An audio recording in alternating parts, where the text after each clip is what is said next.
কাছ থেকে সকল তথ্য বের করা হয় কিভাবে মহানের সাল্লাহকে হত্যা করা হয়েছিল।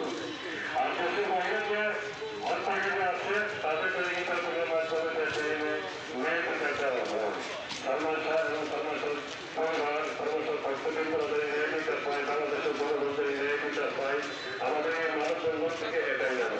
আজকে আমাদের মানববন্ধন গৃহসচিব সরকার গাজীপুর সিটি কর্পোরেশন এখানে ঢাকা থেকে আসছে। আমাদের কয়েকজন অনেকেই আসে দেখা যায় বাইরে কথা বলে অনেকেই কথা বলে না। তার মধ্যে যারা কথা বলে না তার কথা ভরসাই করার বাইরে থেকে উনি সমাজের হত্যার বিচারের জন্য অনেক সূত্র যাচ্ছে, অনেক কথা বলে যাচ্ছে, কিন্তু ওনাকে কখনোই ক্যামেরা করতে পাওয়া যায় না। ধন্যবাদ সবাই। আপনি আপনার মনে করে আমাদের সাথে অনেক ভালো করে অনেক সমস্যা হত্যার বিচারের জন্য কাজ করে যাচ্ছেন। এর জন্য অনেক সমস্যা আমরা গাজীপুরে একটা মানববন্ধন করেছি, সেটা গাজীপুর সমস্যা ভক্তদের পক্ষ থেকে। আজকে আমাদের মানববন্ধন হল মহানের সমস্যা স্টেশন সোনাবাড়ি কাশীপুরের পক্ষ থেকে আমাদের আজকের এই মানববন্ধন। আমাদের এই মানববন্ধন অতি দ্রুত সমস্যা হত্যাকারীরা যাদের গ্রেপ্তার হয়ে যারা তারা আইনের আওতায় আসে এবং সর্বোচ্চ বিচার আমরা দাবি করছি। এখন থেকে আমরা যদি সমস্যা হত্যার বিচার না করা হয় তাহলে আমরা বিভিন্ন জেলা বিভিন্ন স্থানে আমরা যে মানববন্ধন করছি সেটা অব্যাহত থাকবে।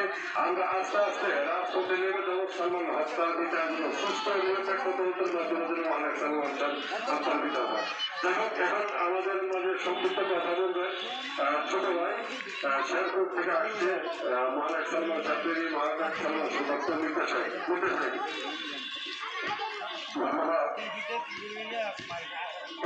প্রতি সন্তান জন্মাতে থাকবে আমাদের কথা সুযোগ রয়েছেন।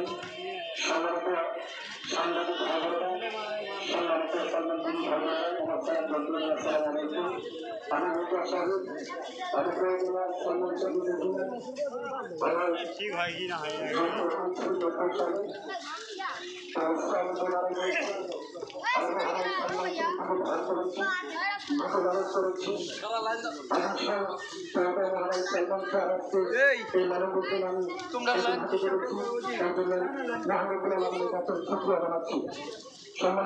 তুমি সম্মানিত